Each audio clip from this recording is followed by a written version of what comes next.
All right, so getting started, this is what we're gonna do. We're gonna quickly sweep the floor and we're gonna sand the floor with some 220 sandpaper. I got it on a sanding block here. Then we're gonna come in and we're gonna use TSP. We're gonna clean the floor with TSP. Okay, I've got my Wise Owl stain eliminating primer. It's got great adhesive quality, and now I'm gonna mask off the baseboards.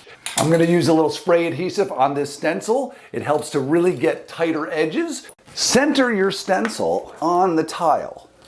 And when you use a stencil brush, remember, you don't want to dip it all the way in. Just get the tip of the brush into the paint like so, and then take off some, it's called palleting the brush, and don't have too much paint on it. And that's how you load the brush.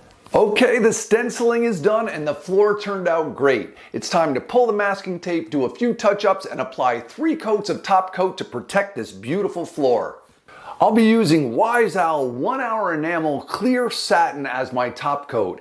Didn't this tile floor makeover turn out great? Grab some fabric softener and your favorite color of latex paint.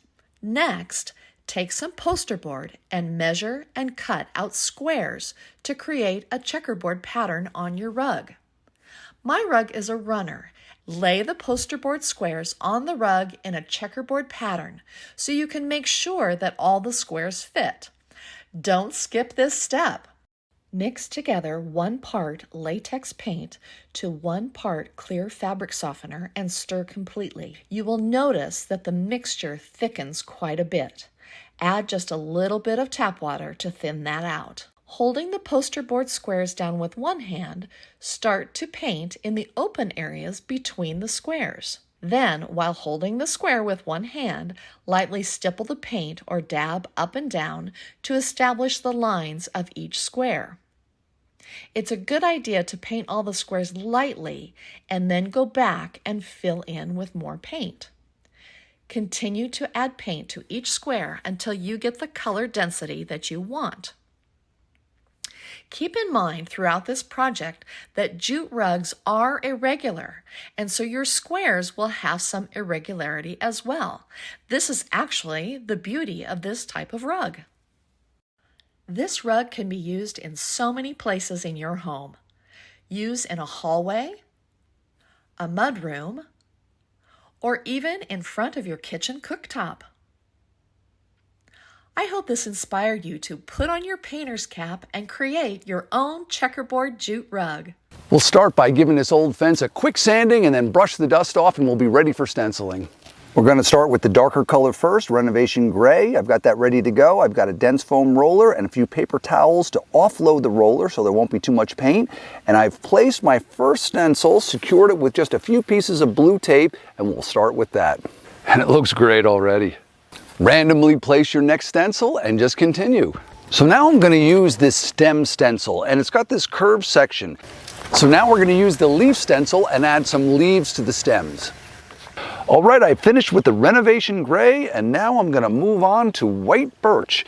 That's going to give us the light color on top. What do you think of this project? It turned out great and it's an easy one for first-time stencilers.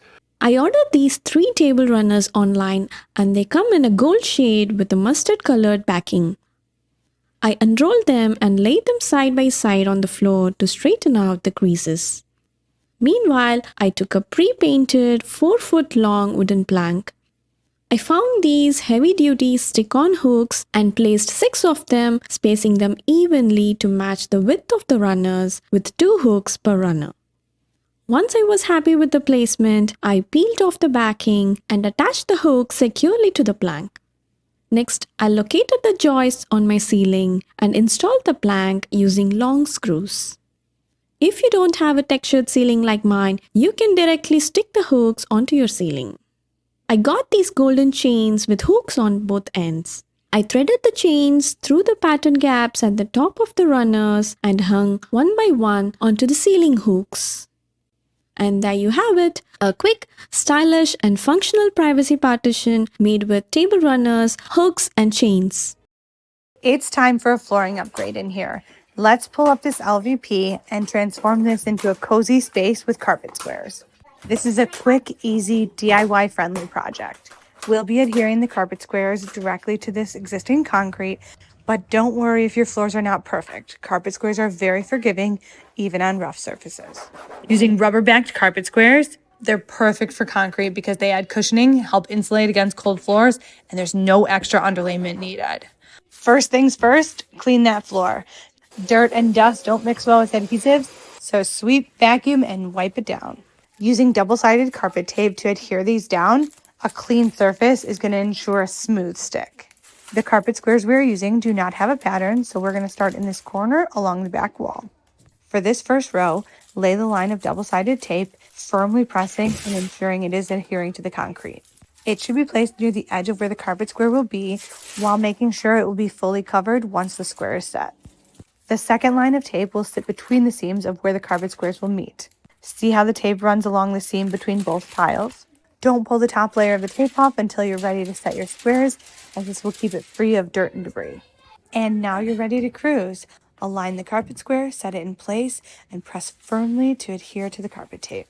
When setting the next tile, make sure that the seams line up and they are snug together. No gaps between squares. Continue on square by square, take your time, and finish out the row.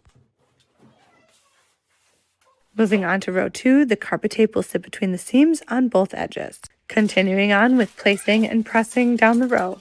No glue, no mess, just line up those edges and keep it tight. Continue on row by row, and soon you'll have a seamless, comfy new floor.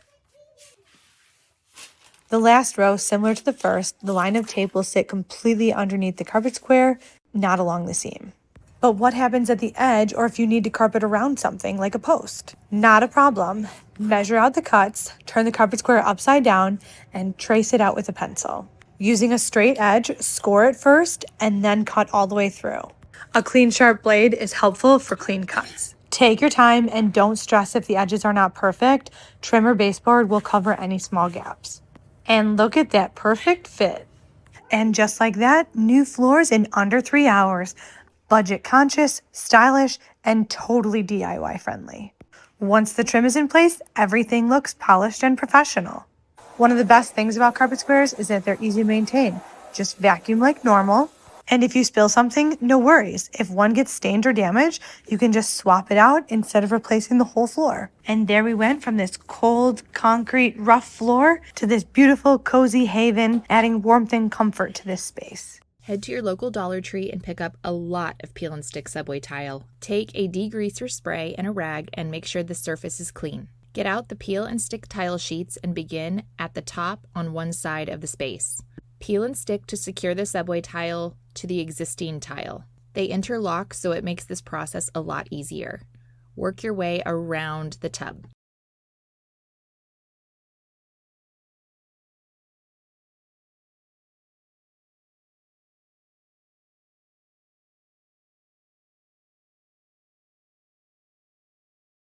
Next, if needed, do the same thing on the lower part of the surface with the peel and stick subway tile.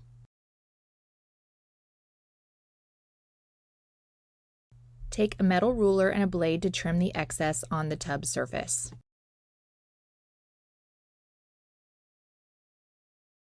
Take caulk and apply it to the base and the creases for a more professional and waterproofing finish.